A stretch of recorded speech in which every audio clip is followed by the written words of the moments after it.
we get started with today's episode, I would like to quickly read you our podcast disclaimer. This podcast is for educational purposes only, and it is not to substitute for professional care by a doctor or other qualified medical professional.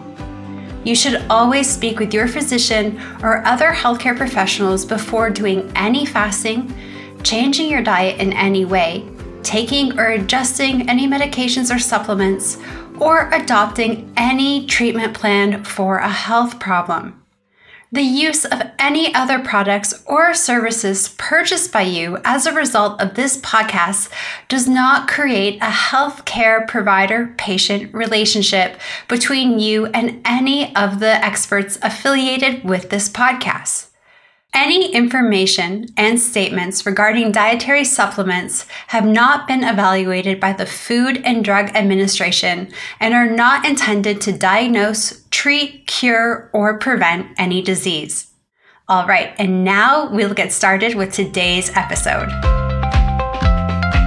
Welcome back, everybody, to another episode of the Fasting Method podcast. This is Dr. Terri Lance, and I am joined today by Dr. Nadia Padawana.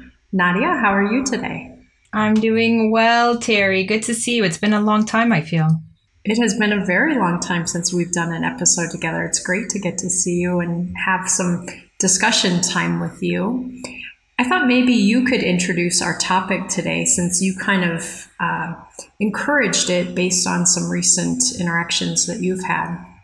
Well, actually, I really do have an idea of what I would like us to talk about today. And before I introduce that idea, it's funny that I had a coaching client today ask me, she said, Nadia, do you know why I started coaching with you and joined the community? She said, the first time I came across yours and Terry's first part, the episode on TRE part 1, time restricted eating part 1, she said she was so captivated by it. She really enjoyed our interaction so much that she went back and listened to that one episode 3 times. And then after she heard part 2, she felt like she was ready to get started on her coaching journey. So that was really cool. And then today as well, I was speaking to, it's actually a couple that I work with. And they were sharing with me some thoughts. And then that triggered a question for me. And I thought, I need to ask Terry this, because these are the kind of things that I like to talk to you about and learn from you. And so the one thing that the couple was saying is that they grew up with these parents who were very, what's the word I'm looking for? Their parenting approach was that they would tell their kids, you can do everything and you have to do everything and you can do anything, and anything you set your mind to, you can do. And anything that we tell you, you can do, you can do. And then the husband was saying, that he'd been talking to the wife quite a bit about this, and that he had recently realized that it isn't so much for him that you can do everything and anything that you set your mind to and anything that, your parents tell you. But if you find something that you really want to do and you're very passionate about, that you can definitely do that and do it better. So then it raised a few questions that I wanted to talk to you about, because this comes across, we come across this concern all the time. And I know I have this even in my own life. And I know you've addressed this probably, but why is it that within our community and ourselves, myself included, and I know you've shared your experience with me many times, but why is it that, especially when we're very, very sick, right? Like when we have these serious chronic illnesses, and then we come across the fasting method, and this amazing community and these amazing resources that over the years have been put there for people to use, either through coaching or through your own, self-coaching. Why is it that even when you have all these tools and you have the know-how and you know that you supposedly want to get better and have to get better for the sake of your future, to even have a future, why is it that there's this great disparity between wanting to do something but feeling this overwhelming sense of, I can't do it. Why can't I do it? Why can't I eat better? Why can't I fast? It's not that I physically can't fast. If I really want to do something and I know that I should do something, why is it that I feel like I can't do it? And I realize I'm throwing a big one at you here, Terry, but I'm listening. No, this is a great topic, Nadia. And there are parts of it that you and I have talked about before, and there are parts of it that I talk about frequently in our community. but it feels like one of those topics most of us can't hear often enough, to really become immune to the issue. I'm going to draw back to another community member. See, all the community members and clients, how much you give us things to talk about. He often talks about in my meetings in the community that he believes there's such a thing as a combination that's needed to do those difficult things that you want to do. There has to be the desire, so that you highlighted. It's something I want. It's something that's important to me. But in order to make that happen, there also has to be a belief and confidence. And I think where so many of our people in our community and ourselves struggle with is the desire may be there, but the belief that the goal is actually possible or the confidence that we can do it are often lacking. And so the desire is not enough. It's kind of like when people talk about marriage. Love is not enough. There's so much more to marriage. There's so much more than just, but I love him or I love them or, there's more to it. And so I think where people struggle often is something in one of these other categories or both is off. And therefore, we learn to accept the results, even though they don't match our desire. So let's say, for example, last winter, I was learning to ski. And I watched lots of people ski. I watched 4-year-olds skiing. I watched 75-year-olds skiing. I watched people smaller than me. I watched people bigger than me ski. And if you look at the basics of it, of course I should be able to ski. But what really comes down to is, what am I doing in my mind while I'm coming down that hill? Am I telling myself, oh, I don't think I'm going to make this next turn. I don't think my feet can move like that. Oh no, I don't think I can hold myself up. It doesn't matter how much I want to ski if I have limiting beliefs or a lack of confidence. I am 54 years old, learning how to ski. I have 54 years of saying, I'm not a skier. I don't know how to ski. I can't ski. Those messages get in the way while I'm on the top of the hill if I let them. So instead, I have to keep breaking it down. I can't wait to get to the bottom of the hill. Oh, the instructor just told me to turn my feet like this. Let me turn my feet like that. But I've got to get out of my own way. And like I said, I think for most of us, that's the confidence and the belief. Let's say, for example, someone in our community grew up in a family where everyone is obese. It seems like it must be genetic because everyone in this family is obese. And then they come to us and they say, I really love this fasting stuff that you guys talk about. And I really think this may work for me. But you know what? Everyone in my family is obese. So they may have a belief that they can't change how their body releases fat or doesn't because their belief system is getting in the way. They might fast for a couple of weeks and get very excited, but then feel shut down because my family, we just carry excess fat. There's nothing we can do about that.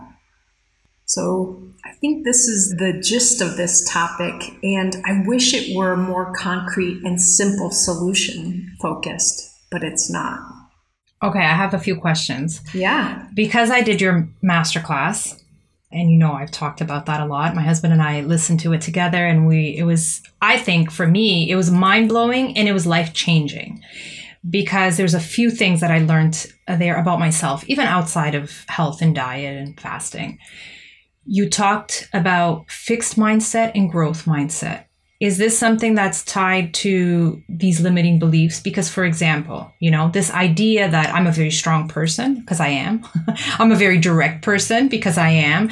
But I was very fixed on certain things about my personality, myself. And because I was so fixed on it, I could never evolve. I could never change. And now when I think about things or when I'm struggling with things, I constantly, and I repeat, I'm a big fan of repetition, as you know, I repeat this even within our groups. When I hear somebody talk and I hear those limiting beliefs, I automatically attach it to this notion of a fixed mindset. And I invite them to watch your courses and to do your masterclass, because this notion that you can change your mindset, first of all, but that you can go from having a very fixed mindset to a growth mindset that you can change. And you mentioned people that, for example, grow up in a family where everyone is obese, where you automatically say, well, it's genetic. They're all like this. There's no way out. There's nothing I can do. But there's also, and I work with a lot of people, one of them I did a podcast with, that it was the opposite. Everyone in her family was athletic and lean, and she was the only person that was obese. And so her fixed mindset was that it was all because of how she was and who she was, and that she would never be able to change that. And further, to add to that, and a lot of the people listening here today and the people in our community have shared with us, because they had tried so many things in the past that failed, this too was going to fail, or this notion that no matter what they did, they couldn't change, especially if they had guilt. I have something else to say, sorry, but it's all the things that I want to hear from you, and I want you to help me with, and the people listening. I'm hoping that, if I find this so interesting, other people will too. But I often, as a coach, right, I have a lot of lists and strategies, right? I'm one of these quick fixes and practical things like plating and my 5 pillars. I love to list things, right? I don't know how my 5 pillars came about, but they did. And I've got this 3 steps to success. Number 1, deciding or committing to something. Number 2, preparing or organizing to do it, like creating a plan. And number 3, just do it. But I'm feeling like you're telling me I got to have 5 steps to success in there, because besides deciding and committing, you have to believe, you have to learn how to be confident, and then prepare, and then execute. Am I saying anything that makes sense there, or asking any questions that you can answer? Absolutely. I love that. You have to believe, and you have to build the confidence. And one way we build confidence is we give credit for the small steps.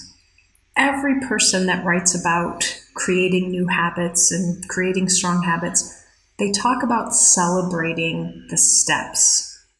If I only celebrate when I lose 50 pounds, that's a long way into the future. I need to celebrate every time I make a decision that is in favor of my health and in favor of my goal. Now, that doesn't mean I go get a hot fudge sundae to celebrate, of course, but that means I maybe give myself a star on a chart. Maybe it means, for me, it was putting a magnet on the fridge. Or maybe I just kind of do a mental high five with myself and say, that was a great decision, good job. That's part of how we build that confidence. So if you change that into those 5 pieces, we have to work on the belief system. And that goes back, as you mentioned, to the growth mindset. Because if I listen to a podcast that you did with someone, or if I listen to someone in the community who's lost 120 pounds, that has to tell me it is possible. But if I have a fixed mindset, I'm going to hear it like this. Wow, look what that person could do. Oh, it's too bad I can't do that. I'm going to see that that doesn't apply to me. But if I have a growth mindset, instead, I'm going to say, how did that person make that happen? What of that can I do? What do I need to do to make that happen? And instead of saying I can't do it, maybe to acknowledge the truth, I haven't done it yet. But that leaves room open that it will happen and can happen. So then I work on building the confidence. Every time I make a step toward that, if I reinforce it, it makes it more and more possible. If I have 120 pounds I want to lose, every pound of that weight loss, I'm going to celebrate and reinforce. Every time I don't get up in the middle of the night and eat something that's not on my food plan or in my meal timing, I reinforce that. That's how we change these behaviors. Desire alone will not do it. Okay, I really like this because, again, I like lists, right? I like to organize things in my head. And then I share this, right? I often say that I see myself as a vector. I learn from somewhere and then I like to share it with our community or with my clients. So desire, right? Making that decision. I also learned this from you, by the way. Wanting to do something and saying, I'm going to do something is very different than saying, I'm going to try. Mm-hmm. I've often heard you say that a long time ago, actually, was one. And so hence why my first step to success was make a decision. And when I hear people say, okay, Nadia, I'm going to try, I actually stop them. And I say, okay, just to let you know, self-talk is extremely important, the power of words. And almost every time, if we think about it in our experience, every time we say, I'm going to try to do something, it usually means we're not quite ready yet. We haven't yet made a decision. So the decision is important, yes, but that alone cannot do it. So deciding means I'm going to do this as opposed to I'm going to try to do it. And then it's the belief system, the limiting beliefs, and being in a very fixed mindset and learning to change that into a growth mindset. So instead of saying, that person can do it, but I could never do it, instead saying, okay, how am I going to do it, right? Mm-hmm. And then the confidence required, again, the idea that we can build our confidence. And we do that by celebrating what we often talk about in our community and how we start most of our meetings. Let's, celebrate our NSVs, non-scale victories, or even scale victories, but not the 50 pounds, but rather celebrating the small victories along the way. And I also learned this from you, which is that dopamine release that we get every time that we celebrate ourselves. Unfortunately, most of us were not taught to celebrate ourselves because that was seen as bragging or something negative.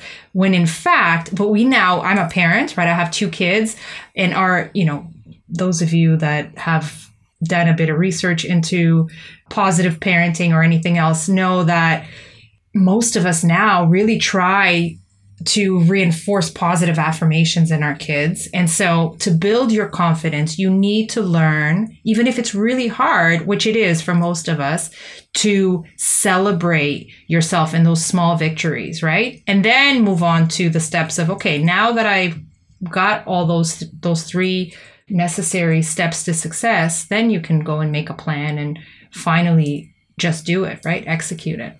Absolutely. You touched on something else that I think is really significant in there. And I just want to make sure some people might need this as a kind of touch point.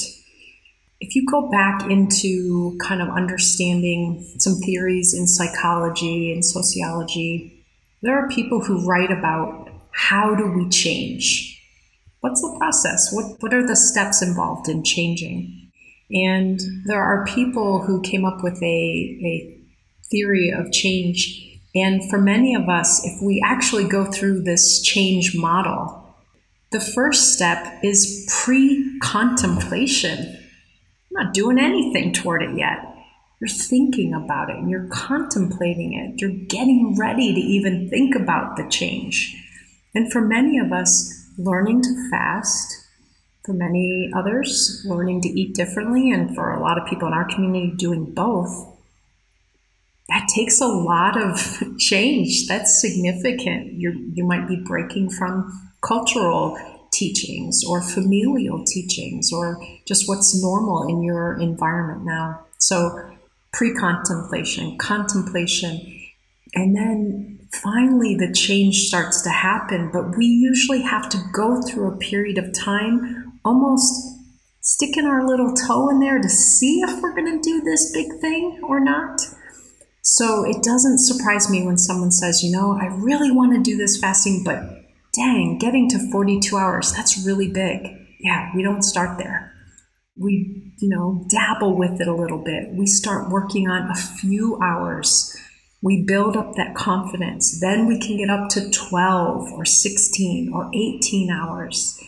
I watched a social media post one time. Someone was learning about fasting, and he was a young guy. So he was like, okay, I'm just going to not eat for 5 days. And then he recorded his journey. And it was kind of torture that he was doing to himself because he hadn't built in any of these other stages. He hadn't let himself really get used to the idea and teach his brain and his body. So I think that's an important piece of this as well, knowing you're going through a change process. And it's not quite as simple as I want it, I decide it, and I do it. We may spend some time looking at it saying, geez, what all do I need to know about this? How can I do this? What are the steps involved before we make that commitment? And you're right, I'm a big believer in even in the smallest of things, rather than saying, oh, I'm going to try to drink this glass of water today. I'm going to commit to drinking this. I will drink this by noon. How we state it makes a big difference in our brain. You just reminded me of something else. Again, I'm all about strategies, right? Because I find that people feel more empowered when you give them practical tools. And I love to talk to you about this because you give us the why. Like, why is this important to have these tools, or how to do it, and how to not just physically do it, but how do I get my brain involved here too, right? Like the mindset together with the just doing it. Because my tendency is to be like, just do it.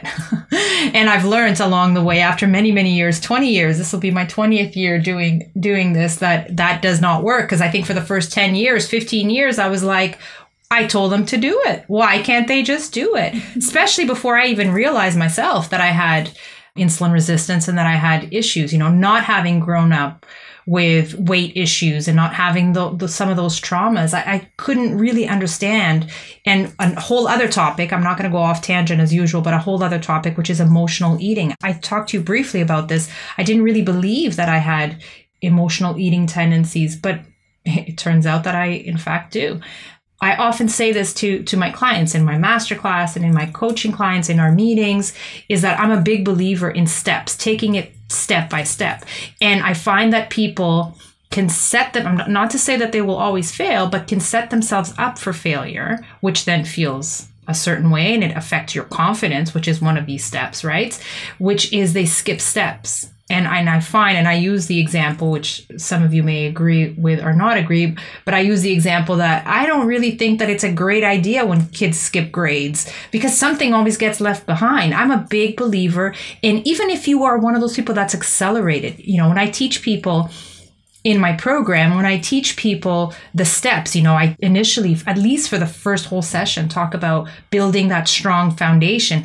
And that doesn't involve long fasting at all. It involves creating meals, which is something that you and I talked about in our TRE podcast. This idea that we're not talking about eating windows, but rather meals. So changing the mindset, changing the wording, but also taking things step by step. Before we get into 5-day fasts, 42-hour fasts, which just seems crazy. I was talking to somebody about that last week because a personal friend wanted to talk to me about fasting, which I always cringe a little bit when personal friends ask me about fasting because they're coming completely unprepared. Her question was like, a whole day without eating? And she just went, her eyes almost popped out of her head. And it's like, I'm like, gee, this person has never heard a podcast, has never, you can't get there until we start talking about the basics. And the basics, even if you're somebody like my husband's first fast, I talk about this all the time. His very first fast, he'd never skipped a meal in his life. And his very first fast was a 12-day fast. So it's not that people can't do it. Right? I know. I've heard that. I had the one guy show up at our clinic in Toronto and he's like, hey, I'm on the 36th day of a fast. Now what? And unfortunately, this guy crashed and burned. Unfortunately, because there were some consequences and then he never fasted again, right? You get not only fasting burnout, but a whole bunch of other things that can happen along the way.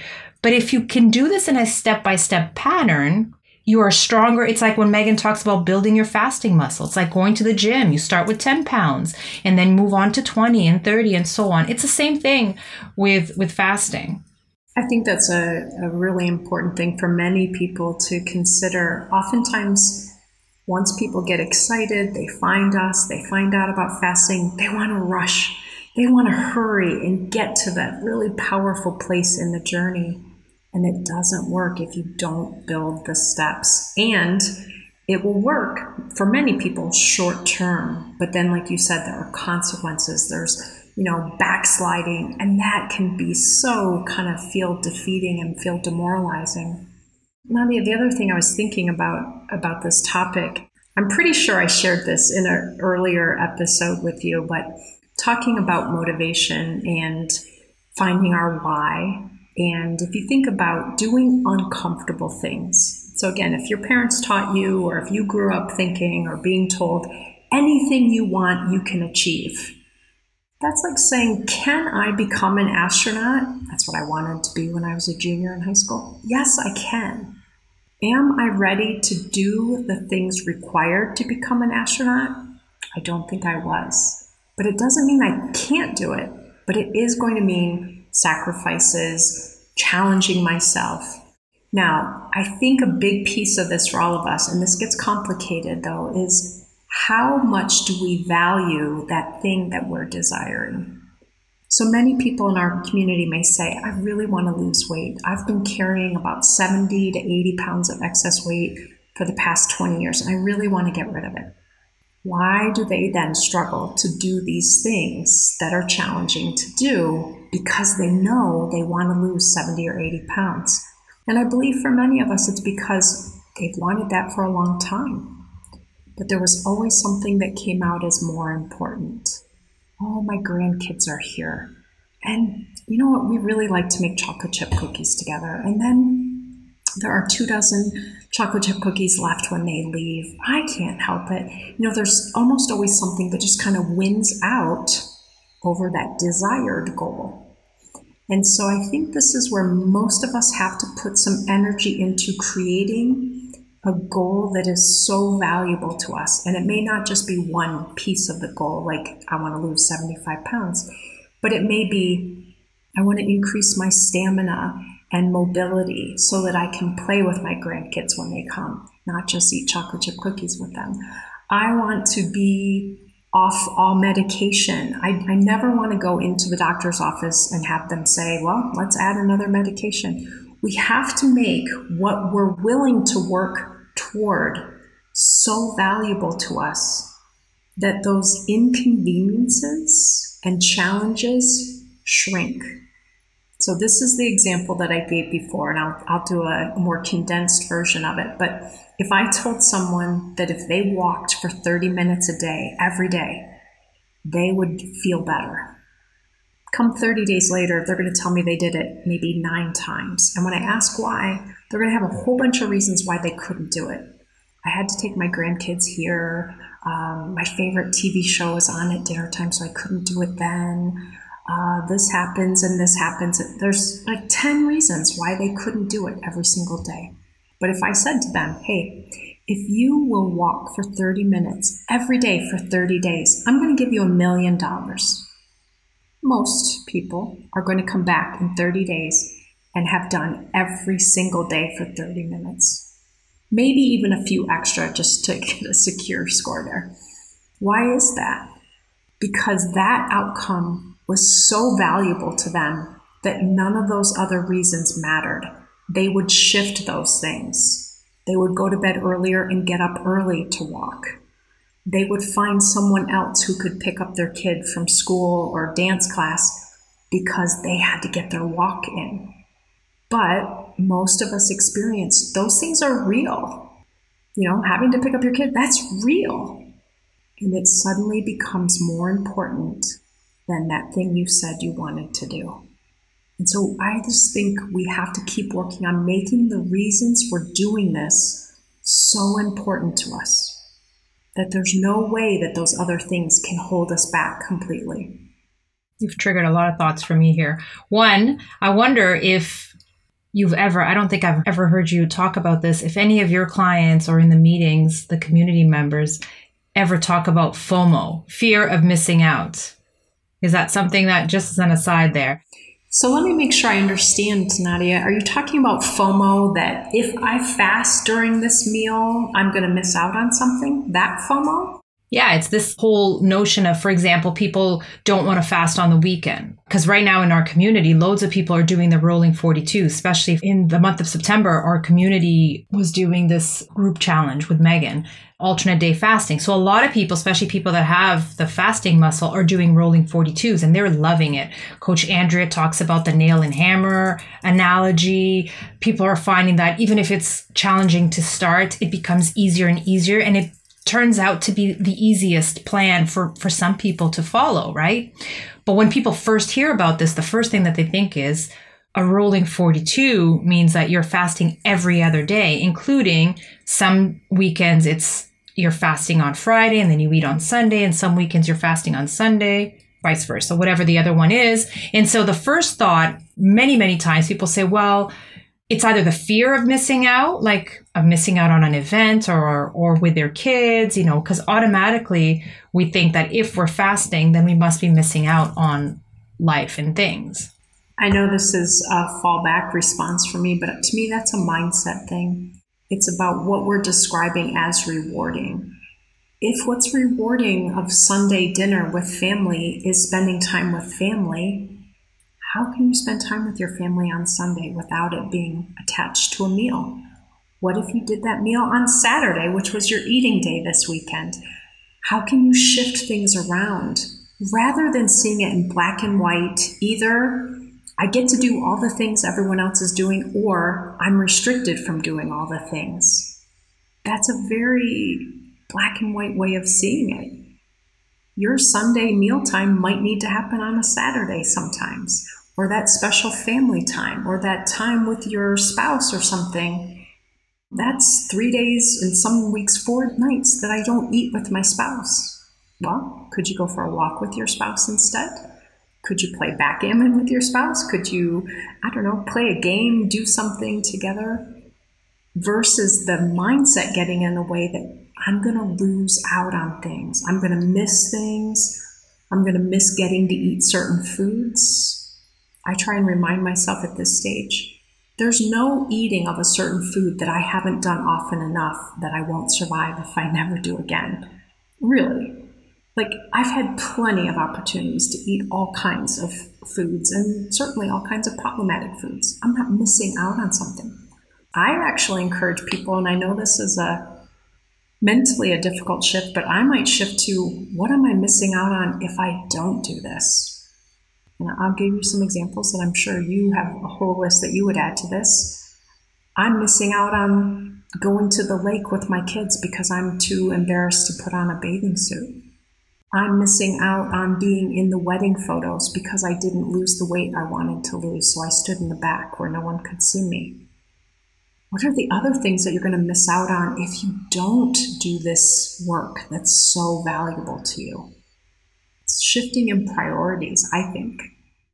Yeah, and it's reminding ourselves that those few seconds of potentially pleasure that you might have from eating that one particular food for many of us results in many hours, days, weeks, months, years of discomfort and pain, right? So, people, for example, that have inflammation, arthritis, or, something else that is very physically visible, right? That you feel it all the time.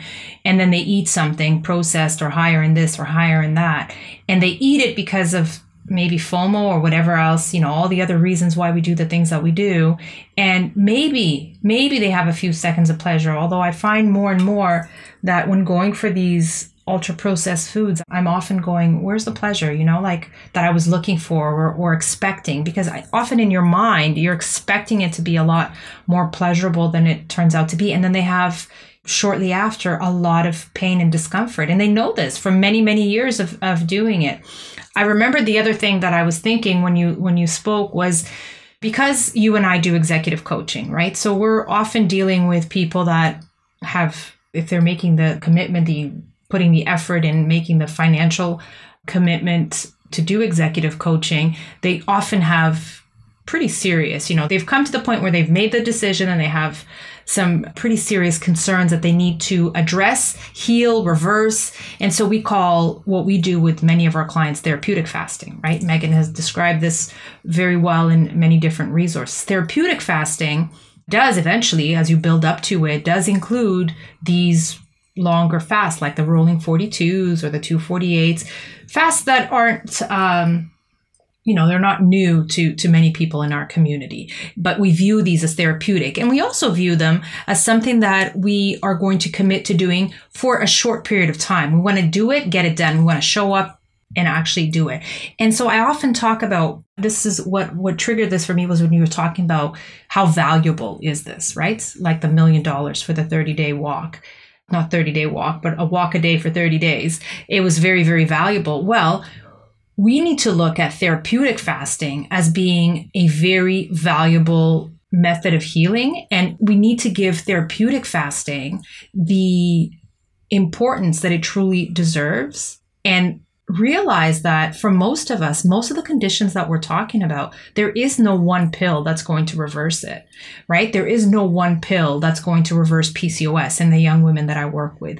There isn't one pill that's going to reverse severely insulin resistant diabetics. There isn't one pill that's going to effectively reverse obesity and all the complications involved in that, right? So it's the idea that therapeutic fasting is a very powerful, valuable therapy, and we need to change our mindset to truly give it the importance that it deserves, just like we do when we talk about physical therapy. Like if you hurt your ankle, you will show up to physical therapy as many times as you need to. My husband hurt his Achilles tendon really badly, and so he has to show up to this very intense, uncomfortable at times therapy that he has to do, and he had to do it for 5 weeks, right? When we talk about, Megan talks about, her grandmother and showing up for chemotherapy. She gave chemotherapy the importance that she needed to, and it truly deserved, no matter what was going on in her life. So if you've chosen to do an alternate day fasting schedule, right, the fear of missing out for many is there, but also you're not giving therapeutic fasting really the importance that it truly deserves. Because not only it should be at most 3 to 6 months for most of our clients, if you're doing it consistently and properly, but it's something that you somehow have to use all of these tools that you're sharing with us to get yourself to change your mindset and actually give it the importance that it deserves. Otherwise, you just won't do it. Absolutely. Absolutely. And I think a final point that I want to say about this, Nadia, is I talk a lot about making changes part of your identity. So for example, somebody who says, I am someone who does TRE and 2 meals a day on my eating days, if that becomes part of their identity, eating a third or fourth time just doesn't fit, and they don't do it. So if my goal is to become an Olympic skier, I'm going to have to start thinking about myself as an Olympic skier. I'm going to have to picture myself standing on the medal stand, earning my silver or gold medal. I'm going to have to start thinking about living the way an Olympic skier lives, making this part. So I can't just say, wow, I really want that goal. It's like out there somewhere in the ether. Versus that's who I'm becoming. So if I want to be thinner, I need to start thinking of myself in those ways. If I want to be healthier, I need to start thinking of myself as a person who makes healthy choices for my body. So making this part of your identity versus there's this thing I want and it's out here and I can do anything I want, so I'll do it. No. Make it part of your identity. Become the person who does that. Becoming an Olympic anything is very hard work, right? It's not like, oh, I was born with, I know an Olympic swimmer. You were born with some maybe tendencies or skills, but you got to work really hard. Like these guys work hours and hours a day, every single day, months and months on end, years and years on end. And so it reminds me of another Terri saying, which is we can do hard things. So this whole podcast, I think, is all about how do we get ourselves to decide, believe, have the confidence to then prepare, plan, execute these hard things. That's what we're here to do. We're here to do hard things, all of us. I remind my coaching clients of that every single day. We are here to do hard things. You can do hard things. We all can do hard things. Luckily for us, it's a lot easier to do all these hard things together. And so for that, I'm very thankful to our community. Absolutely. Well, Nadia, I'm hoping that everyone enjoys this episode. If you do, please give us a review, pass it along to someone else that you think would benefit from listening to it. And we'll be back with another episode next week. Happy fasting, everyone.